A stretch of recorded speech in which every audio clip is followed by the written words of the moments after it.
నమస్తే, welcome to VST news. ఈరోజు మనతో పాటు మన స్టూడియోలకి వచ్చి మన ఆహ్వానం మన్నించి ఆయన మంచి మాటలు వినిపించడానికి మనతో పాటు ఉన్నారు ప్రముఖ ఆధ్యాత్మికవేత్త రాజశేఖర్ గారు. వారిని అడిగి ఎన్నో విషయాలు తెలుసుకుందాం. నమస్తే సార్. నమస్తే అమ్మా. ముందుగా మీ విఎస్టీ ప్రేక్షకులకు వీక్షకులకు నేను హృదయపూర్వకంగా విజయదశమి శుభాకాంక్షలు తెలియజేస్తూ, అలాగే మీకు మీ యాజమాన్యానికి మీ సిబ్బందికి కూడా అమ్మవారి కటాక్షం పరిపూర్ణంగా కలగాలని కోరుకుంటున్నాను. Thank you sir. మీలాంటి వారి ఆశీర్వాదం ఉంటే మాకు కూడా ఎంతో మంచి జరుగుతుందని మేము నమ్ముతుంటాము. అలాగే మేము పిలవగానే వచ్చి మా స్టూడియోకి వచ్చి మీ ప్రవచనాలు కానీ మంచి మాటలు కానీ చెప్పడానికి మీ సమయాన్ని వెచ్చించినందుకు కూడా thank you very much sir. అలాగే మనం కార్యక్రమం ముందుగా స్టార్ట్ చేసే ముందు, పుణ్యక్షేత్రం అనగానే మనకు తిరుపతి పేరే వినిపించేది. ఇప్పుడు తిరుపతితో పాటు ఇటు వెళ్తున్నారు, అరుణాచలంకి ఎక్కువగా వెళ్తున్నారు భక్తులు. అంటే ఇది దేని వల్ల అరుణాచలం వైపు భక్తులు మళ్ళాల్సి వచ్చింది? అంటే సాధారణంగా అరుణాచలం అనగానే పౌర్ణమి ప్రదక్షిణ, గిరి ప్రదక్షిణ గుర్తొస్తుంది అందరికీ. ఇప్పుడు మన విశాఖపట్నంలో సింహాచల క్షేత్రం గిరి పౌర్ణమి అంటాం. గిరి ప్రదక్షిణ చేస్తాం, పౌర్ణమి నాడు గిరి ప్రదక్షిణ చేస్తాం. ఇది నా చిన్నప్పటి నుంచి చూస్తున్నాను,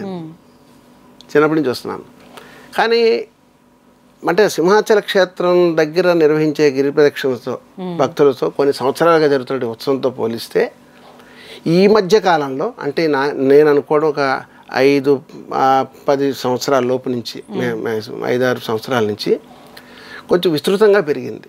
అరుణాచల ప్రదక్షిణ గురించి కానివ్వండి, ఆ గిరి ప్రదక్షిణ గురించి కానివ్వండి, అరుణాచల వైభవం గురించి కానివ్వండి చెప్పడం జరిగింది. అయితే ఒకటమ్మా, అంటే అక్కడ చెన్నై ప్రాంతంలో ఉన్నటువంటి ఆలయం అది. చెన్నైకి దగ్గరగా 2 కిలోమీటర్స్ జర్నీ చేసి వెళ్తారు అక్కడికి ఉన్న ఆలయం అనమాట. యాక్చువల్గా రమణ మహర్షుల వారి తాలూకా కేంద్రం అది. రమణ మహర్షుల వారు జీవించినటువంటి పరమ పవిత్రమైన స్థలం అది. అందున పరమేశ్వరుడు అక్కడ కూర్చున్నాడు, ఆయన కొలువై తీరాడు. ఆయన పరమేశ్వరుడు ఉన్నాడంటే కైలాసంతో సమానం అది. ఎక్కడ ఆయన ఉంటే అక్కడ. అట్లాంటి క్షేత్రంలో సాధారణంగా ఈ ప్రదక్షిణ కాకుండా కొండపైన అఖండ హారతి ఒకటి ఉంటుంది, అఖండ జ్యోతి. గిరి ప్రదక్షిణ కాకుండా మీరు గమనించారో లేదో, అది కూడా జరుగుతుందమ్మా. ఆ వేవేల కాంతుల వెలుగుతో వెలిగేటటువంటి హారతిని చూడడానికి కూడా చాలా మంది వెళ్తారు, ప్రదక్షిణ చేయకపోయినా సరే. అంటే శబరిమలలో ఈ రకమైన మకర జ్యోతి మీకు శబరిమల మకర జ్యోతి అంటే ఎంటైర్ డిఫరెంట్. అది ఏంటంటే 41 రోజు పాటు ఇక్కడ 40, అంటే ఇది ఏంటంటే శబరిమలలో మనకు సంవత్సరానికి ఒకసారి మకర జ్యోతి, మకర సంక్రాంతి తర్వాత వచ్చే జ్యోతి మకర జ్యోతి. ఇక్కడ అలా కాదమ్మా, ప్రతి పౌర్ణమి కూడా మనకి అరుణాచలంలో ప్రతి పౌర్ణమి కూడా కంపల్సరీగా భక్తులు ప్రదక్షిణ చేయటం, కొండపైన అఖండ జ్యోతిలాగా హారతి కూడా మనకు కనిపిస్తుంది. వెలిగిస్తారా ఎవరైనా దాన్ని? మరి అంటే నేను ఇంతవరకు గమనించలేదు, కానీ నేను ప్రసార మాధ్యమాల్లో చూశాను ఆ జ్యోతిని. అంటే ఆ కర్పూర జ్యోతి కావచ్చు, లేకపోతే ఒత్తులతో ఏదైనా ఒక ప్రమిద పెట్టి కూడా వెలిగించవచ్చు. కొండపైన ఎవరైనా వెళ్ళి తావున్నదనుకోండి, వెళ్ళి వెలిగించవచ్చు. కానీ ప్రదక్షిణ మాత్రం భగవంతుని యందు విశ్వాసం ఉన్నటువంటి వాళ్ళు మాత్రమే చేస్తారమ్మా, భక్తితో చేస్తారు. ఇప్పుడు కారణం ఏదైనప్పటికీ, సపోజ్ ఒక ఎగ్జాంపుల్కి మనకేదో బాగలేక వైద్యం దగ్గరికి వెళ్తాం. ఆ వైద్యుడు ఏం చేస్తాడు, నన్ను కొంచెం వాకింగ్ చేయాలండి, తప్పదంటారు. ఏమిటి వాకింగ్ చేయమంటారు డాక్టర్ గారు, నాకు సమయం సరిపోదండి అంటారు. అదే ఎంత కాదంటే కనీసం రోజు 3-4 కిలోమీటర్లన్నా మీరు జస్ట్ వాక్ చేయని చెప్తారు ఆయన. అప్పుడు ఆలోచిస్తూ ఉంటాడు, ఆరోగ్యం కోసం మనం చేయాలో తప్పదని చేసేవాళ్ళు ఉంటారు, ఏదో కొంత నడిచి మళ్ళీ వెనక్కి వచ్చేసిన వాళ్ళు ఉంటారు. కానీ ఇక్కడ భక్తితో, శ్రద్ధతో, పరమాత్మ యందు విశ్వాసంతో ఆ గిరి చుట్టూ, కొండ చుట్టూ కూడా పంచాక్షరి మంత్రాన్ని పఠిస్తూ తిరుగుతారు. చింతనమ్మా, ఇప్పుడు ఊరికే తిరగరగా. ఇప్పుడు వాకింగ్ చేసేవాడు అనుకోండి, జేబులో సెల్ల పెట్టుకుంటాడు, ఇయర్ ఫోన్ పెట్టుకుంటాడు, అడిగి నచ్చిన పాట నచ్చిన మాట పెట్టుకొని తిరుగుతూ ఉంటాడు. ఇక్కడ అట్లా కాదుగా, దైవం వీడే రూమ్లో ఉంటే రూమ్లో సెల్ ఉంటుంది, కొంచెం చేతిలో ఉన్న సైలెంట్ మోడ్లో పెట్టుకోవచ్చు, భగవన్నామం చేస్తూ తిరుగుతారమ్మా. అది ఈవెన్ తిరుమల క్షేత్రంలో కూడా కొండ ఎక్కుతారు కదా, మెట్లు దోవలని వెళ్తారు కదా, గోవింద గోవింద గోవింద గోవింద, ఇంకా వేరే శబ్దం ఉండదు అక్కడ. ఏ గిరిలో చూసినా, ఏ వృక్షాన్ని చూసినా, ఏ నడిచే వ్యక్తిలో చూసినా ప్రతి హృదయంలో మెదిలేదు గోవిందనామం. అలాగే గిరి ప్రదక్షిణలో కూడా పంచాక్షరి మంత్రాన్ని పఠనం చేస్తూ తిరుగుతూ ఉంటారు ప్రతి ఒక్కళ్ళు. అంటే పైకి చెప్పకపోవచ్చు కాక ఇప్పుడు గోవిందనామం అనుకోండి, అందరూ ఏడుకొండలవాడ వెంకటరమణ గోవింద గోవింద అని వెనక అందరూ గోవింద వంతు పాడతారు. ఇక్కడ అలా ఉండదు, ఎవరికి వాళ్ళే మనసులో నామం చేస్తూ పంచాక్షరి మంత్రం పఠనం చేస్తూ తిరుగుతుంటారమ్మా. ఇప్పుడు అంటే మనకి ఇక్కడ 36 కిలోమీటర్ల వైశాల్యం అని చెప్పారు, ఇక్కడ కొండ సింహాచలం కొండ, అది వైశాల్యం ఎంతో తెలియదు కానీ మొత్తానికి ఏదేమైనప్పటికీ ఒకటి భగవన్నామం చేస్తున్నాడు, 2 ఆంతరంగికంగా ఆరోగ్యాన్ని చేకూర్చుకుంటున్నాడు ఈ ప్రదక్షిణ వల్ల, ప్రదక్షిణ వల్ల. 2వది పరమాత్ముడు దర్శనం చేస్తాడు.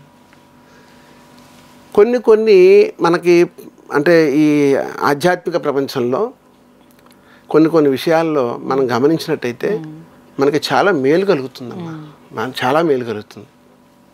అంటే కలుగుతుందంటే దాని విషయం తెలిసిన వాళ్ళకే తెలుస్తుంది, అందరికీ తెలియదు. ఇప్పుడు మన పూర్వీకులు మనకు కొన్ని మంచి విషయాలు చెప్పారనుకోండి, మనం ఆచరిస్తాం, ఆచరించి మనం ఏం చేస్తాం, మన వాళ్ళకి మన సంతతికి తెలియజేస్తాం ఆ విషయాలు. మనమే విషయాలు చెప్పలేదు అనుకోండి, జనరల్గా ఏమంటారు, ఇప్పుడు మనం దీన్ని ఒక గిరి ప్రదక్షిణ కానివ్వండి, ఇప్పుడు ఇక్కడ జరిగేది సింహాచల క్షేత్రం దగ్గర జరిగేది, అక్కడ అరుణాచలంలో జరిగేది, 2 భక్తే కారణం. 2 ఇప్పుడు ఈ కొండపైన నారాయణుడు ఉన్నాడు, నరసింహస్వామి స్వరూపంలో ఉన్నాడు, అక్కడ పరమేశ్వరుడు ఉన్నాడు. అంటే ఒక మాదిరిగా చెప్పాలంటే ఇది వైష్ణవ క్షేత్రంగా శైవ క్షేత్రంగా కూడా మనం అనుకోవచ్చు. 2 క్షేత్రాల్లో పరమాత్ముడు కొలువై ఉన్నాడు. అయితే మనం ఆచరించే విధానాన్ని బట్టి ఉంటుంది. ఏదో సరదాగా ఆయన నడుస్తున్నాడు కదా నేను నడుస్తాను, వీళ్ళు 3 సార్లు వెళ్ళాడు కానీ నేను ఒకసారి వెళ్ళలేనా అని ప్రయత్నించి నడిచేవాడికి అది అంటే పని జరుగుతుందేమో కానీ దాంట్లో పుణ్యం ఉండదు, పురుషార్థం ఉండదు. ఎవరైతే భగవంతుడిని స్మరిస్తూ భక్తితో స్వామి తొలి ప్రయత్నంగా నేను ప్రదక్షిణ చేస్తున్నాను, నాకు శక్తిని ప్రసాదించు, నేను నడిచేటట్టు చూడు అని ఒక ఆంతరంగికంగా పరమాత్ముడిని ప్రతిష్ఠించుకుని నడక మొదలుపెడతాడు. భగవన్నామం చేస్తూ అవలేలుగా కొండ చుట్టూ తిరిగేస్తాడు, గిరి చుట్టూ తిరిగేస్తాడు. తర్వాత వాడికే ఆశ్చర్యం వేస్తుంది, నేనేనా ఇంత కొండ తిరిగానా అని ఆయన ఒక్కడనుకోడు, ఇంట్లో వాళ్ళకి వీధిలో వాళ్ళకి స్నేహితులకి అందరికీ చెప్తాడు. ఏమంటే నాకు అసలు మొట్టమొదట ఇంతమంది భక్తులు గిరి చుట్టూ తిరుగుతూ ఉంటే నేను చాలా అమ్మో ఎలా తిరుగుతున్నారు ఏంటని అనుకున్నానండి. కానీ నాకేంటో ఫస్ట్ టైము వెళ్ళగానే నాకు ఇది చాలా బాగా జరిగింది, నాకు ఆశ్చర్యం వేస్తుందండి. కొంతమంది కాళ్ళు రగిడిపోతాయేమో అని చెప్పి సాక్సులు వేసుకున్న వాళ్ళు ఉన్నారు, నడిచేవాళ్ళు వేసుకోవచ్చు అట్లాగా. అంటే జనరల్గా అమ్మ పరమాత్మని సేవిస్తూ ప్రార్థిస్తూ చేస్తున్నప్పుడు కాళ్ళకి సాక్సులు కూడా ఉండకూడదు. ఇప్పుడు దేవాలయంలోకి వెళ్తున్నాం అనుకోండి, ఏం చేస్తాం, ఆర్భాటంగా షూ వేసుకొచ్చినా అక్కడెక్కడో చెప్పులు స్టాండ్ ఉంటే షూ తీసేస్తాం, సాక్స్ కూడా తీసేస్తాం, కొంచెం నడక కాబట్టి. కానీ అక్కడ చాలా దూరం, అంటే కొంతమందికి శారీరకంగా కొన్ని సమస్యలు ఉంటాయి, రుగ్మతలు ఉంటాయి. సో వాటిని అధిగమించాలి అంటే కొన్ని వాడక తప్పదు. ఇప్పుడు మామూలుగా ఉన్న వాళ్ళు ఏం చేస్తారు, మామూలు చెప్పులు వేసుకుంటారు. ఈ మధ్య కొంతమందికి ఆక్యుపంచర్స్ వస్తున్నాయి, ఏదో బీపీ తగ్గడానికని ఈ రకరకాల విషయాల మీద వాళ్ళు ఏంటో కింద సూదుల్లాగా ఉంటాయి, వాటిని కూడా ఆక్యుపంచర్ నడుస్తుంది, దానివల్ల రక్త ప్రసరణ బాగుంటుంది అని చెప్పి ఒక ఆలోచన పెట్టుకొని అది వాళ్ళకు ఉన్నటువంటి అనారోగ్యాన్ని బట్టి. కానీ భగవంతుడిని బాగా విశ్వసించి హృదయంలో మా స్వామిని పెట్టుకొని ప్రదక్షిణ చేసేవాడికి ఏమక్కర్లా. నిజంగా కాళ్ళకి చిన్న దెబ్బ ఉన్నా భగవంతుడు చూసుకుంటాడు, ఆయన చూసుకుంటాడు. ఇక ఇస్కాన్ వారి విషయానికి వస్తే భగవద్గీతని ఎక్కువగా ప్రచారం చేస్తూ ఉంటారు. ఎందుకని భగవద్గీతని? అంటే వారు ఎక్కువగా నమ్మేది హరే రామ హరే కృష్ణ మంత్రం. దాని యొక్క గొప్పతనం ఏంటి? ఎందుకు వారు భగవద్గీతను అంతలా చేస్తారు ప్రచారం? అమ్మ విషయానికి వస్తే ఇంద్రియాలతో కూడిన దేహం, ఈ దేహంలో ఏది పని చేయకపోయినా దానికి మళ్ళీ మార్పు చేసుకోగలుగుతాం. అంటే ఏదో రుగ్మత వచ్చింది, దానికి ఆల్టర్నేటివ్ ఏదో మెడిసిన్తో పోగొట్టుకున్నాం, లేకపోతే యోగా చేసి పోగొట్టుకున్నాం, లేకపోతే ఇంకోటి చేసి దాన్ని తరిమేసామని అనుకుంటాం. శరీరంలో ఉన్నటువంటి అవయవాలన్నిటిలోనే ప్రధానమైనటువంటిది ఏంటంటే గుండెకాయ. ఆ గుండెకాయ ఆగిందనుకోండి పరిస్థితి ఏంటి, ఇంకా అయిపోయింది, జీవితం అయిపోయినట్టే. ఆ గీత లేదనుకోండి ఏమిటి సంగతి? గీతకి ఎందుకు ప్రాముఖ్యత ఇచ్చారంటే విషయం చెప్తున్నాను. ఈవేళ అంటే చూసారమ్మా, భగవద్గీత సాక్షాత్ శ్రీకృష్ణ పరమాత్మని వాచ. కృష్ణ పరమాత్ముడు అర్జునుడికి ఉపదేశించాడు. కురుక్షేత్ర మహాసంగ్రామం, అది కురుక్షేత్ర మహాసంగ్రామం జరుగుతుంది. కౌరవులు ఒక పక్క, పాండవులు ఒక పక్క. చాలా హోరాహోరీగా ఉందన్నమాట పోటీ, ఇంతంత పోటీ కాదు. అట్లాంటి సమయంలో కృష్ణుడు అర్జునుడికి గీతోపదేశం చేశాడు. ఎందుకు చేయవలసి వచ్చింది అంటే అక్కడ కారణం మనకు తెలుసును. అర్జునుడు కొన్ని బాణాలు సంధించడానికి వెనకాడుతూ ఉంటాడు, బంధుప్రీతి, అది రాగద్వేష దీని మీద వెనకడుగేస్తూ ఉంటాడు. ఇంకా లాభం లేదు, సమయం ఆసనం అయింది అని, నాన్న చంపటానికి నువ్వెవరు, చావటానికి వాళ్ళెవరు, ఇక్కడికి వచ్చిన తర్వాత ధర్మాన్ని ఆచరించాలి. ఇప్పుడు ఒక ఎగ్జాంపుల్ అండి, ఎవరో తప్పు చేశారు, మరణశిక్ష దాకా వెళ్ళింది, ఆయన ప్రధాన న్యాయమూర్తికి బంధువు అనుకోండి, అక్కడతో కలం ఆపేస్తారా? ఆపట్లేదు. అక్కడ ప్రధాన న్యాయమూర్తి గారు ఏం చేస్తారు, ధర్మాన్ని దృష్టిలో పెట్టుకుంటారు. ఇక్కడ బంధుప్రీతి పనికిరాదు, నేను నాది అనేటటువంటిది ఉండకూడదు, నా బాధ్యత నేను నిర్వర్తించాలా అని ఆయన రాసేస్తారు. దాని ప్రకారంగా యువతలు శిక్ష పడుతుంది. అట్లనే సాక్షాత్ శ్రీకృష్ణ పరమాత్ముడు కేవలం ఒక అర్జునుడికి, ఏ కౌరవులకి బోధించవచ్చుగా, పాండవులంతా మంచివాళ్లే, పాండవులకి విచక్షణ జ్ఞానం ఉంది, ఏం చేయాలో తెలుసు, ఏం చేయకూడదు తెలుసు, వీళ్ళు 5గురే, వాళ్ళు 100 మంది. అవును. కానీ ఏం చేశాడంటే ఒక అర్జునుడికి ఉపదేశించడం వల్ల శ్రీకృష్ణ పరమాత్ముడు గీతని, అది ఇప్పుడు ఇవాళ 702 శ్లోకాలతో యావత్తు విశ్వమంతా కొన్ని వేల సంవత్సరాల కిందట, అంటే నాకు తెలిసి 5000 సంవత్సరాల పైనే గీత ప్రవేశించి, కృష్ణ పరమాత్మ ప్రసాదించిన గీత ప్రవేశించి, అయితే ఇప్పుడు ప్రవేశించిన గీత అప్పుడు మనకి చిప్స్ కానీ పెన్ డ్రైవ్లు కానీ ఎక్కడున్నాయి చెప్పండి. 200-300 సంవత్సరాల కిందకి వెళ్తే ఏదో తాళపత్ర గ్రంథాలు అని చెప్తున్నాం, అవి మనకు కూడా లభ్యమయ్యాయి. కొన్ని వాటిని చాలామంది అంటే ఆ లిపి తెలిసిన వాళ్ళు దాన్ని తిరగేసి దాన్ని మళ్ళీ అనువాదం చేసి రాస్తున్నారు, అంటే ఆ శక్తి సామర్థ్యాలు కలిగిన వాళ్ళు. ఇది 5000 సంవత్సరాల పైనే కృష్ణుడు ఉపదేశించిన గీత. 5000 సంవత్సరాల పైన అంటే 5000 సంవత్సరాల దగ్గర మన గత జన్మ ఏంటో మనకు తెలియదు, ఈ జన్మకి ఇది జన్మ అయింది, వచ్చే జన్మ ఏంటో కూడా తెలియదు. కానీ ఒక భగవంతుడు కృష్ణుడు అర్జునుడికి బోధించిన గీత ఇవాళ విశ్వవ్యాప్తం అయింది, విశ్వమంతా ఆరాధిస్తున్నారు. అంటే కేవలం ఒక భారతదేశం దీన్ని నమ్మింది, దీన్ని భారతదేశంలో ఉన్నటువంటి ఈ రాష్ట్రాల వాళ్ళే నమ్మారు. ముఖ్యంగా ఆంధ్ర రాష్ట్రానికి వెళ్ళినా లేకపోతే దక్షిణాది ప్రాంతాలకు వెళ్ళినా గీత మారుమోగిపోతూ ఉంటుంది అని మనం అనుకుంటుంటాం. కానీ ఇదే భగవంతుడు ప్రసాదించిన భగవద్గీతని విదేశీయులు చాలామంది ఆ శ్లోకాలంతా కూడా చదివి ఆ సారాంశాన్ని చూసి సంభ్రమాశ్చర్యాలకు గురయ్యారు వాళ్ళు.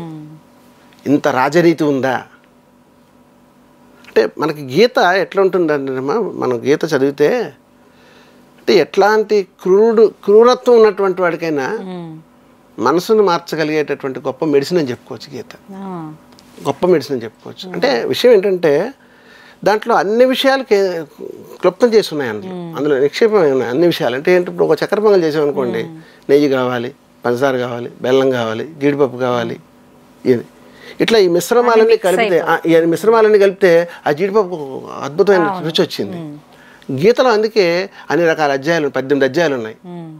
18 ఒక్కొక్క అధ్యాయం మనం జాగ్రత్తగా కనుక పరిశీలన చేసి అధ్యాయంలో కనుక అర్థం తెలుసుకుంటే ఈవేళ అంటే చెడు చేయాలనుకున్నవాడు కూడా పక్క వెళ్ళిపోతాడు, మంచి చేయాలని ప్రయత్నం చేస్తాడు. అప్పటిదాకా వాడు ఎన్ని తప్పు పనులైనా చేయొచ్చు కాక సడన్గా వాడిలో ఒక నివృత్తి కలిగింది అనుకోండి, అంటే మార్పు కలిగింది అనుకోండి, వాడు గీత చదవాలని ప్రయత్నిస్తాడు. అందుకే ఇవాళ ఏం చేస్తున్నారు అంటే ఇస్కాన్ ఒకటే కాదమ్మా, అంటే ఇస్కాన్ ఏంటంటే అంతర్జాతీయ శ్రీకృష్ణ చైతన్య సంస్థ, దీన్ని శ్రీల ప్రభుపాదుల వారు ఆయన స్థాపించారు. ఆయన స్థాపించి ఏం చేశారంటే ఆధ్యాత్మిక చింతన అనేది ఈ సనాతన సాంప్రదాయం, ఈ ధర్మం ఏదైతే ఉందో దీన్ని పాశ్చాత్య దేశాల్లో కూడా ప్రవేశపెట్టాలి, ప్రతి ఒక్కరిని కృష్ణ భక్తులు చేయాలి. అందుకే ఎక్కువగా ఇంగ్లీష్లో అదేమ్మా కృష్ణనామం చెప్పించాలి, హరే కృష్ణ మహామంత్రాన్ని అందరి చేత అనిపించాలి అని. ఇప్పుడు మనకు స్వదేశంలో అనుకోండి, ఇప్పుడు మన ఆంధ్రప్రదేశ్లో అనుకోండి, మనం ఏం చేస్తాం, గీత పారాయణ చేసిన తర్వాత చాలా మడిగా ఉంటాం, ఒక దీక్ష చేసినట్టుగా.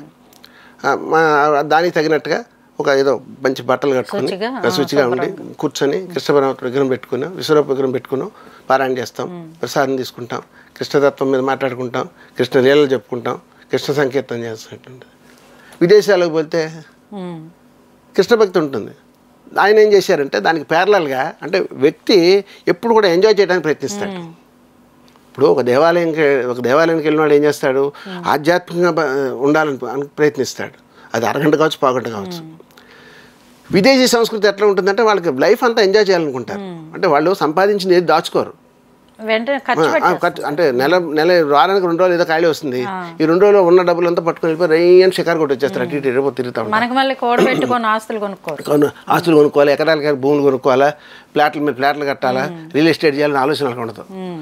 కేవలం ఇవాళ ఈ వారం ఈ వీక్ అంతా కష్టపడ్డాం, ఓ $20,000 వచ్చాయి అనుకోండి, ఆ 2 రోజుల్లో ఖర్చు పెట్టేసుకోవాలి. అట్లాంటి దేశాల్లో నిజంగా మనం ఈ విషయంలో ప్రభుపాదులు అని చాలా ప్రశంసించాలమ్మా. మనదైనటువంటి సనాతన ధర్మానికి, మన హిందూ సాంప్రదాయానికి, భక్తి తత్వానికి కూడుకున్నటువంటి ఒక మహామంత్రాన్ని, హరే కృష్ణ మహామంత్రాన్ని, ఆ మంత్రంతో ఆయన వాడల్లో ప్రయాణం చేసి, నెలల కొద్దీ సముద్రంలో సాగరంలో ప్రయాణం చేసి, దేశానికి వెళ్ళి ఆ హరే కృష్ణ మహామంత్ర బీజాన్ని పోసాడు ఆయన. పోస్తే ఇవాళ ప్రపంచంలో అగ్రదేశాల్లో కూడా ఇస్కాన్ టెంపుల్స్ ఉన్నాయి. మన భారతదేశంలో కూడా అన్ని రాష్ట్రాల్లో టెంపుల్స్ ఉన్నాయి. అయితే ఒక ప్రత్యేకత ఏంటంటే ఇస్కాన్ టెంపుల్ విషయానికి వస్తే విశ్వమంతా కూడా ఇస్కాన్ మందిరాలు ఉన్నాయి. మన భారతదేశంలో కూడా ఉన్నది. కానీ సాగర తీరానికి ఎదురుగా ఉన్నటువంటి అంతర్జాతీయ శ్రీకృష్ణ చైతన్య సంస్థ ఇస్కాన్ ఏదైనా ఒకటి ఎక్కడైనా ఉందంటే వెంటనే సాగర్ నగర్ విశాఖపట్నం చెప్తారు. సాగర్ నగర్ విశాఖపట్నం చెప్తారు. ఎందుకంటే సాగరానికి ఎదురుగా ఇస్కాన్ ఎక్కడ లేదు. యావత్ విశ్వమంతా ఎక్కడ చూసినా సరే. కానీ ఇస్కాన్ తాలూకా ఇది ఎలా ఉంటుంది, నియమ నిబంధనలు ఎట్లా ఉంటాయంటే ఎక్కడ సంస్థ స్థాపిస్తే అక్కడే వాళ్ళు ఇండివిజువల్గా పైకి రావాలి. ఇప్పుడు సొంతంగా పైకి రావాలి. అంటే అదర్ ఆర్గనైజేషన్స్ ఉన్నాయి, వెల్ సెటిల్డ్ ఆర్గనైజేషన్స్ ఉన్నాయి, వాళ్ళందరూ ఫండ్స్ పంపించవచ్చు. వాళ్ళు ఇక్కడ మళ్ళీ ఆ ఫండ్స్తోనే కంప్లీట్ చేసేవచ్చు, ఎవరికైనా ఈజీగా చేసుకోవచ్చు. కానీ ఎక్కడ సంస్థ ఏర్పాటైందో, స్థాపించబడిందో ఆ సంస్థకు సంబంధించిన అధ్యక్షులు కావచ్చు, కార్యదర్శి కావచ్చు, మాతాజీ కావచ్చు, ఇంకోరు కావచ్చు, వాళ్ళే భక్తుల్లో కృష్ణ మంత్రాన్ని తీసుకెళ్తూ ఆలయ అభివృద్ధి చేయాలి అని ఆ కాన్సెప్ట్లో నడుస్తుంది. తీసుకుంటారు. ఇక్కడ మనం గమనించాల్సింది ఏంటంటే మన హిందూ ధర్మానికి సంబంధించినటువంటి ప్రతి కార్యక్రమానికి కూడా, అంటే ఆర్థికంగా బాగున్నటువంటి వాళ్ళు, పరిపుష్టి కలిగినటువంటి వారు, కోట్ల రూపాయలు ఉన్నవాళ్ళు, లక్షలు ఉన్నవాళ్ళు కూడా కొంచెం మేరకు వాళ్ళ శక్తానుసారంగా ఇట్లాంటి ఆధ్యాత్మిక సంస్థలకి, ఆలయాలకి, మందిరాలకి కనుక అందించగలిగితే మన సంస్కృతిని మరింత పైకి తీసుకురావడానికి అవకాశం ఉంటుంది. కొన్ని దిక్కల మనుగడ లేక, దాతలు లేక, ఎవరూ చూసుకోలేక కూడా మూలపడిన ఆలయాలు కూడా ఉన్నాయి చాలా దిక్కల. మనం ఇప్పుడు కొంతమంది కార్యకర్తలు చెప్తుంటారు, ఈ మనం హిందూ ధర్మానికి సంబంధించిన కార్యకర్తలు చాలామంది చెప్తూ ఉంటారు, పెద్దలు ఏమంటే అక్కడ ఆలయం పాపం కొంత కట్టారండి, కట్టలేపారండి, డబ్బులు లేక ఆగిపోయిందని చెప్తూ ఉంటారు. అట్లాంటి వాటిల్లో నిజంగా మనం కూర్చొని ఒక అశ్వమేధ యాగం చేస్తే ఎంత పుణ్యం వస్తుందో, ఒక ఆలయం అభివృద్ధి చేస్తే అంతగా రెట్టింపు పుణ్యం వస్తుంది. అలా చేయగలగాలంటే స్వయంగా మనిషిలో ఉండాలి పెట్టే గుణం. నేను ఎంతకని చెప్తాను, మీరు ఇవ్వండి అంటే ఆయన విసుక్కుంటాడు. ఏంటంటే మీరు ఇలాగా అని అనేస్తారు. వ్యక్తిలో దాతృత్వం ఉంటే, ధర్మగుణం ఉంటే, ముఖ్యంగా మన సాంప్రదాయం పట్ల అభిరుచే కాదండి, విశ్వాసం ఉంటే, వాళ్ళు వచ్చి ముందుకు వస్తే ఇంకా మన భారతదేశంలో కావచ్చు, మన ఆంధ్ర రాష్ట్రం కావచ్చు, ఆలయాలు ఏం కాకుండా అభివృద్ధి అయిపోతాయి. అంటే అభివృద్ధి చేయడం గొప్ప విషయం కాదమ్మా, దాని మనుగడ గురించి కూడా మనం ఆలోచించాలి. మా పిల్లాడు పుట్టాడు సంతోషపడతాం, బాగానే ఉంది. మా తర్వాత ఏమనుకుంటాం, ప్రయోజకుడు కావాలంటే మనం ఎంతకాలం పిల్లాడితో నడాలి, కనీసం 23-25 సంవత్సరాలు మనం వాడిని అంటి పెట్టుకుంటూ ఉండాలి. అలానే ఒక ఆలయాన్ని స్థాపించిన తర్వాత దాని మనుగడ కోసం మళ్ళీ మనం ప్రయత్నిస్తూ ఉండాలి. అంటే మన ఇంట్లో పిల్లాడు ఎదగాలని ఎట్లా ప్రయత్నం చేస్తామో ఆలయం కూడా అదే స్థాయిలో ఎదగాలి. ఈ ఆలయం ద్వారా అందరికీ శుభం కలగాలి, శుభం జరగాలి, భగవంతుని ఆశీస్సులు అందరికీ అందాలని ప్రయత్నం మనం చేయాలి. అట్లా చేయగలిగినప్పుడే మన ధర్మాన్ని మనం గౌరవించిన వాళ్ళు అవుతాం, మన ధర్మాన్ని రక్షించిన వాళ్ళు అవుతాం, మన ధర్మాన్ని భవిష్యత్ తరాలకు అందించిన వాళ్ళు అవుతాం. అంటే ఇప్పుడు గురుగారు చాలా మంది ఇళ్లలో దీపాలను వెలిగిస్తుంటారు. ఒక్కొక్కరు 2 ఒత్తులు పెట్టాలని, ఒక్కొక్కరు 5 ఒత్తులు పెట్టాలని, ఇలా కొంతమంది సమస్యలు అదే వాళ్ళకి ఏంటో సందేహాలు ఉంటాయి, చాలా సందేహాలు ఉంటాయి. అసలు దీపాన్ని వెలిగించడం వల్ల మనకి ఎలాంటి ప్రయోజనం చేకూరుతుంది? ఇంట్లో దీపాన్ని ఎలాంటి సమయాల్లో వెలిగించాలంటారు? మన దీపం జ్యోతికి స్వరూపం. అది ఇప్పుడు చాలామంది అంటే మహనీయులు చెప్పిన విషయాలు నేను కొత్తగా చెప్పటంలా. ఒకటి జీవాత్మ, ఒకటి పరమాత్మ అంట. 2 ఒత్తులు, ఈ రెండింటిని మిళితం చేయాలంట.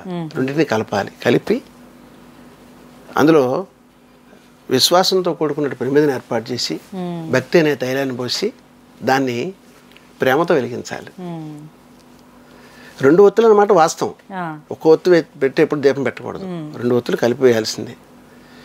కానీ ఈవేళ దీపానికి ఉన్న ప్రాధాన్యత దీపానికి ఉందమ్మా. దీపం పరమాత్మ స్వరూపం. అది ఎలా వెలిగించినా దీపం దీపం ఇప్పుడు గర్భాలయంలో అర్చస్వామి వెలిగిస్తారు, అక్కడ కూడా నూనె పోస్తారు, ఆయన ఉంటే నెయ్యి పోస్తారు, లేదా నూనెలు పోస్తారు, దీపం వెలుగుతుంది. ఎక్కడ వెలిగించినా దీపం దీపమే. దీపంలో కాంతి మారదుగా. నేను వెలిగించిన ఆ పసుపు రంగులోనే కాంతి ఉంటుంది, మీరు వెలిగించినా ఆ కాంతి ఉంటుంది. కానీ వెలిగించే వాడిలో ఒక విశ్వాసం ఉండాలి, భక్తి ఉండాలి ముఖ్యంగా. ఏమిటా భక్తి అంటే సాధారణంగా దీపం పెట్టుకుంటే దీపం జ్యోతి పరబ్రహ్మ, దీపం జ్యోతి పరాయణ, దీపేణ వరదా దీపం, సంధ్యాదీపం, సరస్వతి, భగవతి, భారతి, నిశ్చయజాభ, దీపరాజ ఆయితేన్యమా అని వెలిగించు. మంత్రం రాలేదనుకోండి, నా పరమాత్మ స్వరూపంగా ఉన్నటువంటి నీ దీపంలో పరమాత్మని చూసుకుంటున్నాను అనే భావనతో దీపం వెలిగించవచ్చు. ఇంకొక లోపట చైతన్యం ఒకటి ఉంది. మనం తల్లి గర్భం నుంచి బయటకు వచ్చినప్పుడే భగవంతుడు ఏం చేశాడు, మనకి ఒక ఆయుష్ అనేటటువంటి తైలాన్ని పోసి దేహం అనేటటువంటి ఒక ప్రమిదని ఏర్పాటు చేసి అందులో ఆయన దీపం వెలిగించి పంపించాడు. ఆయుష్ పోసి పంపించాడని అర్థం. ఆ దీపం ఉన్నంతకాలం మనం ఏం చేస్తాం, పెద్దవాళ్ళు అంటారు దీపం ఉండగా నీళ్ళు చక్కబెట్టుకోమని. కానీ ఇక్కడ చక్కబెట్టుకోవడానికి కుదరదు, చక్కదిద్దుకోవాలి. ఇక్కడ చక్కబెట్టుకోవడం వేరు, చక్కదిద్దుకోవడం వేరు. చక్కబెట్టుకోవడం అంటే మొత్తం పట్టుకోవడం, చక్కదిద్దుకోవడం అంటే ఉన్న వాటిల్లో మంచిని చేకూర్చుకోవటం. సో అప్రయత్నంగా జరిగే కార్యక్రమాలు కొన్ని ఆధ్యాత్మిక తత్వాలు జరుగుతూ ఉంటాయి. కానీ దీపం ఎక్కడ వెలిగిస్తామో అక్కడ శుభం జరుగుతుంది అంటారు, శుభం కలుగుతుంది అంటారు. అయితే ఈ మధ్య కాలంలో భక్తులకి ఎట్లా ఉంటుందంటేనమ్మా, ఈ కార్తీక మాసంలో శివాలయాల్లో ధ్వజస్తంభం దగ్గర దీపాలు పెడుతుంటారు, తులసి మొక్కల దగ్గర దీపాలు పెడుతుంటారు. అంటే మహిళా లోకానికి అదొక ప్రత్యేక కార్యక్రమం అనుకోవచ్చు. ఆ 4 రోజుల పాటు పాపం ఇంటి దగ్గర నుంచే ఆ సామగ్రి అంతా పట్టుకొచ్చి ప్రమిద కూడా ఇరిగిపోకుండా చాలా జాగ్రత్తగా మోసుకొచ్చి అక్కడ ప్రమిద పెట్టి ఆ ప్రమిదలో నూనె పోసి ఒత్తు ముంచి వెలిగిస్తారు. కానీ మనిషి దీపం వెలిగించే ముందు ఒకటి ఆలోచించాలి, ఆ దీపం మరొకరికి శాపం కాకూడదు. అంటే శాపం అంటే ఎలా అవుతుంది చెప్తాను వినండి.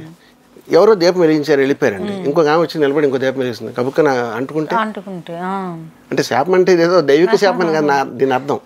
ఇప్పుడు ధ్వజస్తంభం ఉందండి, ధ్వజస్తంభంలోనే విష్ణాలయాలు అనుకోండి, లోపల గరుడాలు అని ఉంటారు ఆ స్తంభం దగ్గర. వీళ్ళు ఆలోచించరు, పసుపు వేసాను లేదా, పసుపు వేసాను లేదా, కుక్కం వేసాను లేదా, పువ్వులు వేసాను లేదా, అక్కడ అగరబత్తి వెలిగించాను లేదా, అక్కడ దీపం పెట్టాను లేదా.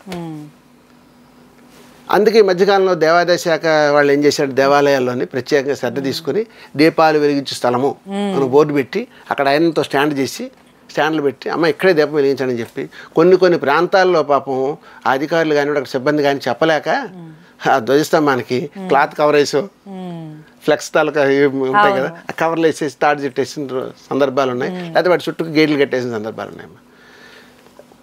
ఒక్కోసారి అనుకోకుండా అంటుకుంటుందమ్మా. అవును, ఇప్పుడు ఆడవాళ్ళు బయట గబుక్కని అంటుకుపోద్ది, అది మనం ఊహించాం. ఇప్పుడు ఆ దీపం ఆవిడ భక్తిని చూసుకోదు కదా, ఆ దీపాన్ని తెలియదు కదా ఇప్పుడు భక్తురాలు అని వెలిగించాం, దాన్ని బట్టి వెలుగుతూ ఉంటుంది. ఆ వెలుగుతున్నప్పుడు ఏమైంది, ఇప్పుడు దీపం పెట్టే జాసరం ఉంటే ఇప్పుడు బయట చెంగో లేకపోతే తగులుతుంది, ఆ గబుక్కని ముట్టుకుంటే ఈవిడి బెంగ వస్తుంది. ఈవిడ వెలిగించుకోవాలి, దీపం వెలిగించదు ఆవిడ, కాలిపోయిన చీర గురించి ఆలోచిస్తుంటుంది. అయ్యో దీపం వెలిగించాలని వచ్చి చీర కాలిపోయింది, ఇప్పుడు ఏంటి శుభమా అని అదొకటి వస్తుంది మనసులో, బాధ కలుగుతుంది. ఇది తెలియకుండా జరిగింది, తెలిసి చేసింది కాదుగా. ముట్టుకుందని చెప్పి మనం చూడటం లేదుగా, అనుకోకుండా జరిగింది కాబట్టి దానివల్ల ఏమి అశుభం లేదు అని నా అభిప్రాయం చెప్తున్నా. అంటే ఈవేళ మనకేదో జరగాలనుందండి, జరిగింది. ఇంట్లో జరగకపోవచ్చు, అది వీధిలో జరగవచ్చు, లేకపోతే ఇంకోలా జరగవచ్చు. ఒకసారి ఇంట్లో వంట చేస్తున్నప్పుడు కూడా చెంగు అంటుకున్న సందర్భాలు కూడా ఎన్నో చూసాం, ఎన్నో విన్నాం కూడా ఉన్నాం. సో అంచేత ఈ ఆలయానికి రావడం వల్ల, ఇక్కడ దీపం పెట్టడం వల్ల నా చీర కాలిందని మనం అనుకోకూడదు. దానికి అబ్బుకొని వెంటనే అక్కడ పసుపు రాసేయాలి. ఎక్కడైతే చీర కాలిందో చీర చెంగు ఎక్కడైతే ఇమ్మీడియట్గా పసుపు రాసి నమస్కారం పెట్టుకుంటే చాలు. ఏం బెంగపడాల్సిన దోషం లేకుండా ఉంటుంది, ఏమీ జరగదు కూడా అమ్మా. భగవంతు అంటే లోపల మూర్తి చూస్తూ ఉంటాడు కదమ్మా, పరమాత్ముడు చూస్తుంటాడుగా, అయ్యో అనుకోకుండా జరిగింది అని ఆయనకి తెలుసు కదా. అదనమాట. అంటే ప్రామాణిక మనకు ఎలా ఉండాలంటే అమ్మా, భక్తి ఇతరులను బాధించకూడదు. భక్తిని భక్తిగా కొలుస్తూ ఇతరులను బాధించకుండా, అలాగని ఇతరుల మెప్పు కోసం ప్రయత్నించకుండా, దీపాన్ని దీపంగా భావించి చక్కగా ఒక పక్కన ఎక్కడో అంటే నలుగురికి సంబంధం లేనటువంటి అక్కడ స్టాండ్లు అది పెడుతున్నారు కదా, చాలామంది ఏంటంటే ఆగ్నేయులను ఏర్పాటు చేస్తున్నారు. అక్కడ ఆగ్నేయం అంటే అక్కడ అగ్ని ఎలా పెట్టాలి కదా అని చెప్పి అక్కడే స్టాండ్లు పెట్టినట్టు ఆ పెట్టిన స్టాండ్ దగ్గరే చక్కగా దీపం వెలిగించుకొని చేయవచ్చు. దీనికన్నా ఇంకా నేను ఒక రెమెడీ చెప్తాను. ఇలా అంటే కార్తీక మాసంలో 4 రోజులు వచ్చి దీపం వెలిగించాము, తర్వాత దీపం వెలిగించడానికి అవకాశం లేకుండా పోతుందని చింతించే వాళ్ళంతా ఒకటి చేయొచ్చు. దేవాలయాలలో స్వామికి వెలిగించే దీపం, అది అమ్మవారి సన్నిధులు. ఇప్పుడు వెంకటేశ్వర ఆలయం ఉందనుకోండి, స్వామివారు ఉంటారు, పద్మావతి దేవి అమ్మవారు ఉంటారు, గోదాదేవి ఉంటుంది తల్లి, అలాంటి దిక్కల. పరమేశ్వరుడు ఉన్నాడు అనుకోండి, పార్వతీదేవి ఉంటుంది, విఘ్నేశ్వరుడు ఉంటాడు. అక్కడ దీపం వెలిగించాలిగా. అప్పుడు ఏం చేయొచ్చు, నువ్వు చక్కగా నువ్వు ఏదైతే దీపం కోసం ఖర్చు పెట్టే డబ్బులు ఏవైతే ఉన్నాయో కార్తీక మాసం 4 రోజుల్లోని చక్కగా దానికి అయ్యే ఖర్చు ఒక ఆలయంలో వచ్చి 4 రోజుల పాటు నా పేరున దీపారాధన చేయండి అంటే, ఒకటి పరమాత్ముని సన్నిధిలో గర్భాలయంలో దీపం వెలుగుతుంది, 2 నీ చెంగు ముట్టుకునే అవకాశం లేదు, ఇతరులకి హాని జరగదు. చక్కగా నీవు వెలిగించిన దీపం భక్తుడిగా భక్తురాలుగా నిలిచిన దీపం సాక్షాత్ దైవం పక్కన వెలుగుతుంది. అది ఎంత పుణ్యం, గొప్ప ఆలోచన. గర్భాలయంలో దీపం, అది గర్భాలయంలో దీపం అయింది అంటే నాకు వెళ్ళటానికి అర్హత లేకపోవచ్చు, నీకు వెళ్ళటానికి అర్హత లేకపోవచ్చు, కానీ నీవు ఇచ్చినటువంటి ద్రవ్యాలు పెట్టి అక్కడ దీపం వెలిగిస్తున్నా. అంతకన్నా గొప్ప పుణ్యం ఏముంది చెప్పండి. అలాగే గురువుగారు, నేటి యువతలో ఆధ్యాత్మికత కొరవడుతుంది అన్న మాటని మీరు ఏకీభవిస్తారా? దీన్ని మనం యాక్సెప్ట్ చేయాల్సిందేనమ్మా, మనం యాక్సెప్ట్ చేయాలి. ఎందుకంటే ఇది విమర్శతో నేను మాట్లాడుతున్నది కాదు, ఎవరి మనసు నొప్పించాలని చెప్తుంది కాదు, నిండు మనసుతో సహృదయంతో అర్థం చేసుకుంటారని నేను చెప్తున్నాను. ఇప్పుడు గణపతి నవరాత్రులు చేస్తాం 9 రోజులు, దేవుడికి బ్రహ్మాండంగా మండపం పెడతాం, సెట్టింగులు వేస్తాం, లోపల రకరకాల ప్రత్యేకతలు చూపిస్తాం, పూజలన్నీ చేస్తాం. 9 రోజులు అయిపోయింది, బొమ్మ ఎవరింట్లో పెట్టుకుంటున్నారా, ఎవరింటికైనా తీసుకెళ్తున్నారా? కొన్ని సంవత్సరం మా ఇంట్లో పెట్టుకుంటాను ఇచ్చేయండి అంటున్నారా? అంటే బొమ్మని గంగలో కలపడం ఆనవాయితీగా వస్తుంది. అదే నేను దాని గురించి చెప్తున్నాను. అంటే ఈ బొమ్మ గురించి ఎందుకు మాట్లాడానంటే, ఈ సాగరానికి తీసుకుపోవడానికి నిమజ్జనం తీసే సమయంలో చేస్తున్న పనులు ఏంటి, డీజేలు అయిపోయి ఆచరిస్తున్నటువంటి వ్యవహారాలు ఏంటి. అసలు యాక్చువల్గా ఇది వరకు మన పెద్దలు మన పూర్వీకుల తరంలో సంకీర్తన, భజనలు, మంగళధ్వని, వేదమంత్రాలు చేసుకుంటూ తీసుకెళ్ళి నిమజ్జనం చేసేవారు కదమ్మా. అదంతా పోయింది. హరికథలు పెట్టేవారు, గాత్ర కచేరీలు పెట్టేవారు, దైవికంగా ఉండేటటువంటి సంబంధించిన పౌరాణిక చరిత్రలు అంటే రామాయణం ఏదో సంథింగ్ అలాగా, లేకపోతే ఒక భగవద్గీత శ్లోకాలు పారాయణం అట్లాంటివి పెట్టేవారు. ఇవి ఎక్కడున్నాయి ఇప్పుడు? ఒక హరికథ చెప్పే వ్యక్తి కావాలంటే తిరుమల తిరుపతి దేవస్థానాన్ని ఆశ్రయించాలి. టీటీడీ దగ్గర ఇప్పుడు ఇవాళ ధర్మ ప్రచార పరిషత్ ద్వారా వాళ్ళు గొప్ప పని చేస్తున్నారు. తిరుమల తిరుపతి దేవస్థానం వాళ్ళు మాత్రం నిజంగా చెయ్యెత్తి నమస్కరించాలమ్మా. అక్కడ స్వామి నిలబడి ఉన్న స్వామికి అధికారులు కూడా నమస్కారం చేయాలి. ఎందుకంటే ధర్మాన్ని నిలబెడుతున్నారమ్మా వాళ్ళు. హరికథ చెప్పేవాళ్ళని ఇట్లా ప్రాంతాల్లో గ్రామీణ ప్రాంతాల్లో ఉండి చెక్క పని చేసేవాళ్ళని ఇట్లాంటి వాళ్ళందరినీ సెలెక్ట్ చేసి, ప్రవచనాలు చెప్పే వాళ్ళందరినీ సెలెక్ట్ చేసి దైవిక కార్యక్రమాలు పెట్టి వాళ్ళంత డబ్బు ఖర్చు పెడుతున్నారు. మన వాళ్ళు వినడానికి ఒకళ్ళు ఉండరు, కానీ వాళ్ళ ధర్మం వాళ్ళు నిర్వర్తిస్తున్నారు. పిలిచిన వాళ్ళు వచ్చి వాళ్ళ ధర్మం వాళ్ళు నిర్వర్తిస్తున్నారు. మనమే ధర్మాన్ని ఎందుకో పక్కన పెడుతున్నాం అర్థం కాకుండా. ఇంత 9 రోజుల పాటు చక్కగా పూజలు చేసి లక్షల రూపాయల లడ్డు వేలం వేసి తర్వాత ఏంటంటే వేళ మీరు కార్యక్రమాలు పెడుతున్నాం. ఎప్పుడైనా ఒకటి గమనించాలమ్మా, సృష్టిలో రకరకాల మార్పులు వస్తున్నాయి, వింత వింత చేష్టలు జరుగుతున్నాయి, రకరకాలుగా ఏదో జరుగుతుందంటే దానికి కారణం ఏంటంటే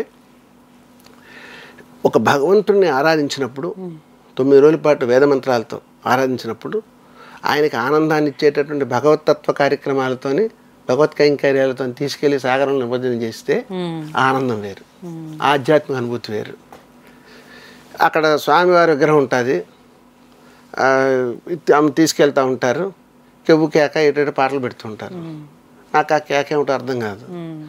అదే ఒక మంగళధ్వని పెట్టి 10 మంది ముత్తైదులంతా నిలబడి, అప్పుడు ఎవరు బొమ్మ పెట్టారో వాళ్ళ భార్యలు ఉంటారు, ఆ ఇంట్లో అక్క చెల్లెలు ఉంటారు, వదినలు ఉంటారు, మేనత్తలు ఉంటారు, వీళ్ళందరూ వచ్చి చక్కగా కొంత దూరం స్వామితో నడవచ్చు, ఊరేగింపు చేయొచ్చు, సాంప్రదాయంగా చేయొచ్చు.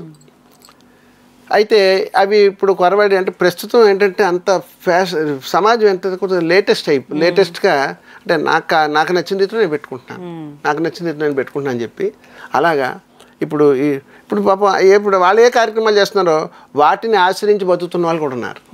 ఇప్పుడు డీజే ఉంది, దానికి ఒక ఆఫీసు, దానికి ఎవరో ఒక ఆయన ఉంటాడు, అది ఒక తప్పని అయిపోయిందమ్మా, తప్పనిసరి అయిపోయింది. ఇప్పుడు అది వాళ్ళు బతకడానికి కోసమని అది పెట్టుకున్నారు, బ్రతుకు తెరువుగా అదొక కార్యక్రమంగా పెట్టుకున్నారు. కానీ అందరం కలిసి ఆలోచిస్తే, దైవికంగా ముందుకెళ్తే అది సృష్టికి మంచిది, పరమాత్మ ప్రసాదించే సృష్టికి మంచిది, విశ్వానికి మంచిది, దేశానికి మంచిది, రాష్ట్రానికి మంచిది, మన జిల్లాకి మంచిది, మన ప్రాంతానికి మంచిది. భక్తిగా చేస్తే అంటే ఈ హరికథలు బుర్రకథలు అంతా ఎంత పక్క పెట్టేసిన తర్వాత ఏమైంది, సినిమాలు వేస్తున్నారు, అప్పటికప్పుడు తెరగట్టి సినిమాలు వేస్తున్నారు, సినిమా ప్రదర్శన పెడుతున్నారు, చాలామంది సినిమా చూడటానికి కూడా ప్రయత్నాలు చేస్తున్నారు. కానీ ఇవన్నీ కాకుండా తర్వాత ఇంకొక మెచ్చుకునే విషయం ఏంటంటే ఎన్ని చేసినా ఆఖరిలో అన్నశాంతి చేస్తున్నారు, అన్నదానం పెద్ద ఎత్తున జరుగుతుంది విస్తృతంగా. ఈ మధ్యకాలంలో మన కొబ్బరి చెట్టు దగ్గర, కొబ్బరి తోట అంటారు, మనోరమ దగ్గర కొబ్బరి తోట దగ్గరట చాలా కాస్ట్లీ నారాయణ సేవ చేశారట. ప్రతి ఒక్కరికి ఒక ఏదో డ్రింకు ఏదో పెప్సీ డ్రింక్ పెట్టి 4-5 రకాల స్వీట్లు పెట్టి పెళ్లి భోజనంలో పెట్టారట, పెళ్లి భోజనంలో పెట్టారట. నాకంటే అది ఒకటి అన్ని పేపర్లు బాగా రాసాయి దాని గురించి, లోకల్గా ఉన్న ప్రింట్ మీడియా వాళ్ళంతా కూడా బాగా రాశారు. హైఫై అన్నదానం అని ఒక రకాల అడ్డింగ్ పెట్టారు, చేశారు. కానమ్మా ఇవన్నీ ఒక ఎత్తు అయితే భగవంతుడు ఎక్కడ మెచ్చుకుంటాడు తెలిసిన మనల్ని, ఒకటి ప్రతిష్ఠించిన దగ్గర, మనం చేసిన అర్చనాది కార్యక్రమాల దగ్గర, 3 మనం చేసిన అన్నశాంతి దగ్గర. అంటే మనం కొంత డబ్బు ఖర్చు పెడుతున్నాం సాంస్కృతిక కార్యక్రమం పేరు మీద, కానీ అది వినియోగం అవ్వట్లే, సద్వినియోగం అవ్వట్లే. అది సద్వినియోగం అయిందనుకోండి, నీకు మంచి జరుగుద్ది, నీ ఇంట్లో వాళ్ళకి మంచి జరుగుద్ది, నీ ఇంట్లో వాళ్ళు అభివృద్ధికి వస్తారు. ఇప్పుడు వినాయకుడు అంటే విద్యను ప్రసాదించేవాడు ఆయన, విఘ్నాలు తొలగించేవాడు ఆయన. నువ్వు ఇంట్లో మంచి సత్కార్యం చేసావు అనుకో, ఆటోమేటిక్గా నీ పిల్లలకు మంచి విద్య వస్తుంది, నీకు ఎటువంటి విఘ్నాలు ఉండవు, నీకు అన్ని శుభాలే జరుగుతాయి. కొంచెం ఆలోచించే విధానాన్ని బట్టి, అంటే చేసే కార్యక్రమం దైవికంగా ఆలోచించి మన సాంప్రదాయాన్ని దృష్టిలో పెట్టుకొని కనుక మనం చేసినట్టయితే, ఆచరించినట్టయితే లోకమంతా సుభిక్షంగా ఉంటుంది, ఆనందదాయకంగా ఉంటుంది, చాలా బాగుంటుంది. అంటే మీరు సాంప్రదాయం అంటే టీటీడీలే మనం తిరుపతి వెళ్ళామంటే ఒక సాంప్రదాయ దుస్తులని ఒకటి పెట్టారు, కానీ కొన్ని దేవాలయాల్లో చూస్తే ముఖ్యంగా అమ్మాయిలు జీన్స్లు, టీషర్ట్లు, మరి అలాంటి దీన్ని అన్ని ఆలయాలకి కూడా అదే రూల్ పెడితే బాగుంటుందేమో. తప్పకుండా వస్తామా, తప్పకుండా మంచి రోజులు వస్తాయి. ఎందుకంటే మనకు తిరుమల క్షేత్రంలో మనం వెళ్ళగానే అక్కడ సిబ్బంది కావచ్చు, లేకపోతే నామాన్ని ఒక పెట్టి సార్ మీకు తోచింది ఇవ్వండి అని అడుగుతుంటారు, చాలా మంది అడుగుతుంటారు అక్కడ నామం పెట్టి. ముందునే మనకి తీసేటటువంటి కళ్యాణం టికెట్లో కానివ్వండి, దర్శనం టికెట్లో కానివ్వండి, సాంప్రదాయ దుస్తులు ధరించి రావాలను అని ఒక క్యాప్షన్ ప్రత్యేకంగా ఉంటుంది. ఇది ప్రతి ఆలయంలో కూడా పెడితే వస్తుందమ్మా, అది తప్పకుండా వస్తుంది. కొంచెం మనం టైం పడుతుంది. అంటే ఇప్పుడు ఏ పుణ్యక్షేత్రం తిరుమలలో అయితే ఆ కాన్సెప్ట్ని తీసుకున్నారు దేవాదాయ శాఖ వారు, సంబంధించిన మంత్రివర్యులు కానివ్వండి, అర్చకులు కానివ్వండి, ఇది మన గౌరవమ్మా. వాళ్ళు ఇచ్చారని కదా, వాళ్ళు చెప్తే మనం వేసుకెళ్ళాలని కాదు, మనంతలో మనం వేసుకెళ్ళాలి. ఇప్పుడు గుడికి వెళ్ళేదానికి బడికి వెళ్ళేదానికి తేడా ఉంటుంది కదా. బడికి వెళ్తే యూనిఫామ్ కావాలా, గుడికి వెళ్తే కంపల్సరీగా సాంప్రదాయ దుస్తులు ఉండాలి. సాంప్రదాయ దుస్తుల్లో వెళితే దర్శనం చేస్తే భగవంతుడికి తీరా వచ్చిన తర్వాత ఆ ఫ్యామిలీని చూస్తే మనకు ఆనందం కలుగుద్ది. ఆయన పట్టు పంచి కట్టుకొని, ఆవిడ పట్టు చీర కట్టుకొని, పిల్లలు పట్టు పరికిణీలు వేసుకొని పిల్లలు చక్కగా ఎంత ఆనందంగా అనిపిస్తుంది, ఆహ్లాదకరంగా ఆనందంగా ఉంటుందమ్మా. ఒక సాంప్రదాయమైన కుటుంబాన్ని చూసినట్టు ఉంటుంది మనకి. ఇప్పుడు మామూలు ఇండియన్లు చూడండి, ఇంట్లో తల్లి ఏదో మామూలుగా చీర కట్టుకుంటుంది, ఆయన ఆఫీస్ నుంచి వస్తాడు ఏదో బట్టలు, పిల్లలు స్కూల్ నుంచి వస్తారు వాళ్ళ యూనిఫామ్స్. ఇలా చూసిన దానికి అలా చూసిన దానికి ఎంటైర్ డిఫరెన్స్. ఆ ఫ్యామిలీని చూస్తే ఫోటో తీయాలనిపిస్తుంది మనకి. ఎంత బాగున్నారు సాంప్రదాయంగా చక్కగా నామం పెట్టుకొని బొట్టు పెట్టుకొని. ఈవేళ స్కూల్కి వెళ్తున్న పిల్లలు కూడా ఆవగింజంత బొట్టు పెట్టుకుంటున్నారు, ఆవగింజంతా. అంటే నాకంటే కడద్దాలు వచ్చాయనుకో వేరే సంగతి, అద్దాలు లేని వాళ్ళకి కూడా కనపడుతుంది. నేత్రాలు బాగా కనిపించేవాళ్ళకైతే అసలు కనపడదు. నేను ఒకటే కోరుతున్నా మీ ఛానల్ ద్వారా, పిల్లలకి దయచేసి బొట్టు మాత్రం పెట్టాలమ్మా. ఆడపిల్లలు కానీ మగపిల్లలు కానివ్వండి, స్కూల్కి వెళ్ళే సమయం కావచ్చు, మగపిల్లలు కూడా కుంకుమ చిన్నది, లేకపోతే ఒక ఆంజనేయ స్వామి వారి సింధూరం కానీ చిన్న బొట్టు పెట్టుకొని ఒకటమ్మా లెగగానే భూదేవికి నమస్కారం చేయాలి, 2 తల్లిదండ్రులకు నమస్కారం చేయాలి, బయలుదేరే ముందు స్నానం చేసిన తర్వాత భగవంతుడికి నమస్కారం చేయాలి, స్కూల్కి వెళ్తే ఆచార్య నమస్కారం చేస్తాం, మనకు విద్య నేర్పే గురువు గారు కానీ గురువమ్మ గారు కానీ నమస్కారం చేస్తాం. అదే సమయంలో పిల్లలు వెళ్ళే ముందు నాన్న దేవుడికి పూజ చేసిన కుంకుమ తీసుకొచ్చాం, నిన్న సహస్రనామార్చన అయింది, ఆ బొట్టు తెచ్చాం పెట్టుకో అని చెప్పి చిన్న బొట్టు పెట్టి వాళ్ళకి చిన్నప్పటి నుంచి బొట్టు పెట్టి అలవాటు చేస్తూ ఉండాలమ్మా. ఇది చేయడం వల్ల ఏమవుద్దంటే, ఇప్పుడు చూసారా చదువుకునే పిల్లలకి ఒక అర్థమైపోతుంది. రోజు చెప్పం మనం, బ్యాగ్ తీసుకున్నావా టై పెట్టుకున్నావా అని చెప్తామా, వాళ్ళే వేసేసుకుంటారు, గవో తయారైపోతారు, టై పెట్టుకుంటారు, షూస్ వేసుకుంటారు, బ్యాగ్ పెట్టుకుంటారు, యూనిఫామ్ ఎట్లా వేసుకుంటారు, బొట్టు కూడా అట్లా పెట్టుకోవాలి అని ఒక కాన్సెప్ట్ పిల్లలకి చిన్నప్పటి నుంచి మనం తీసుకొచ్చాం అనుకోండి. ఇంట్లో ఆడపిల్ల కావచ్చు మగపిల్లడు కావచ్చు, ఈ బొట్టు మనకి ఒకటి మన సంస్కృతిని ప్రేరేపిస్తుందమ్మా, మన సంస్కృతిని లోపట ఫుల్ఫిల్ చేస్తుంది, అంతరంగికంగా సాంప్రదాయం నిండుతుంది. అది వేళ్ళకి కనిపించకపోవచ్చు, క్రమేపీ దాని ఆంతర్యం తెలుస్తుంది. ధరించిన వాడే తెలుసుకుంటాడు, బొట్టు ధరించిన వాడే తెలుసుకుంటాడు.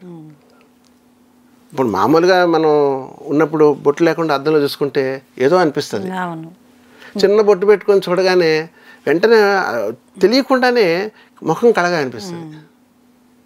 ఏమండి ఇంత కళగా, ఇప్పుడు మీరు గమనించండి, చాలామంది పీఠాధిపతులు, మహనీయులు, యోగులు, పెద్ద పెద్దవాళ్ళు చాలా ఎంత కళగా కనిపిస్తారంటే వాళ్ళని చూస్తే సాష్టాంగ నమస్కారం చేయాలనిపిస్తుంది. ఆ కళ ఎట్టు వచ్చింది? వాళ్ళు చేసినటువంటి దీక్ష, కఠోరమైన దీక్ష, వాళ్ళు ఆచరించినటువంటి నియమాలు, వాళ్ళు పెట్టుకున్నటువంటి వర్ధపుండ్రం, బొట్టు కానివ్వండి, నామం కానివ్వండి, లేకపోతే శైవనామం కానివ్వండి, వైష్ణవనామం కానివ్వండి, ఏదో ఒకటి ఆ నుదుటిని ధరించినటువంటి వాళ్ళు చూడగానే వెంటనే వాళ్ళకి నమస్కారం చేయాలని సంస్కారం మొదలవుతుంది, బయటకు వస్తుందమ్మా, ఆ సంస్కారం వస్తుంది. మీరు అంటే ఒక కాషాయ వస్త్రం ధరించిన వ్యక్తిని ఇంకొక వస్త్రం ధరించిన వ్యక్తిని మీరు గమనించండి, యువతల వ్యక్తికి అయితే 2 చేతులు పెట్టి నమస్కారం చేస్తాం, అది గౌరవప్రదం. ఆయన చూస్తే మహనీయులు, ఆయన ఒక వేదవ్యాస మహర్షి లాంటి వాళ్ళనే భావన మనకు కలిగి మనం సాష్టాంగ నమస్కారం చేస్తాం.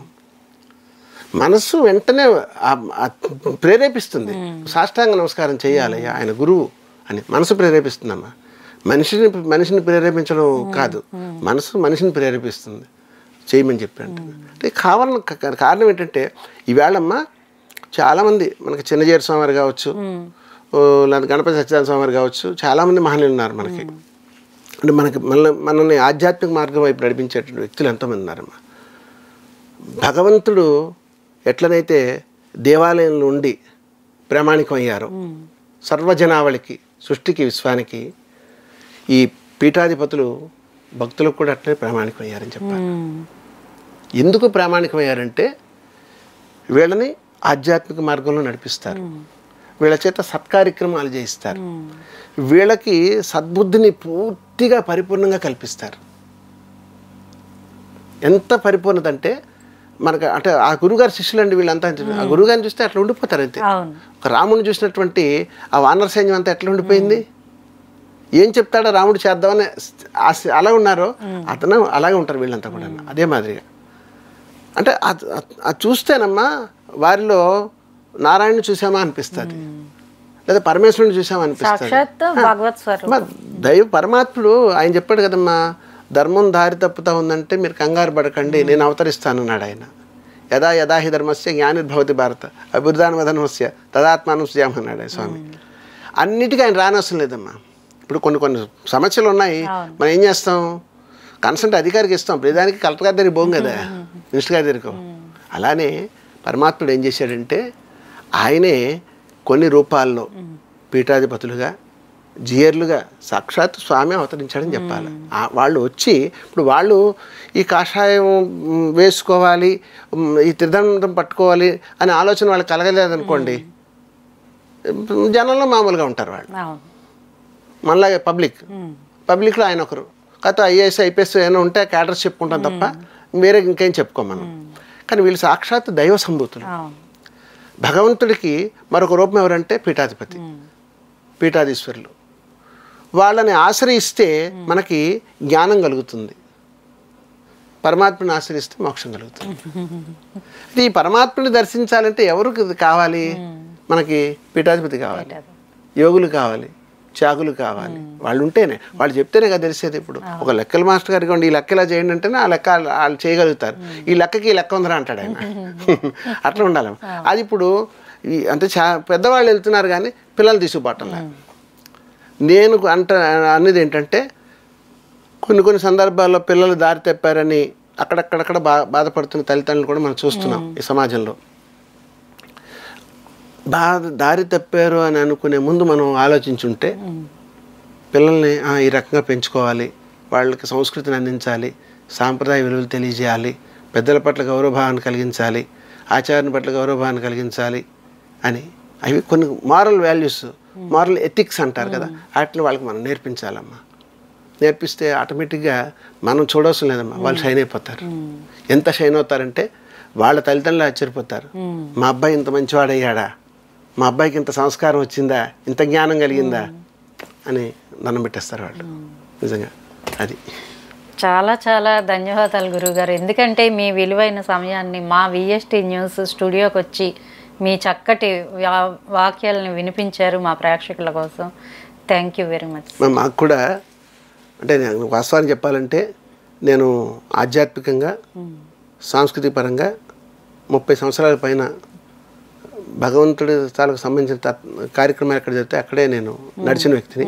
అది నాకు ఎప్పుడో భగవంతుడు కలుగజేసిన అదృష్టం. అది ఇప్పుడు ఈ జన్మలో నాకు కలిగిందని భావిస్తున్నాను.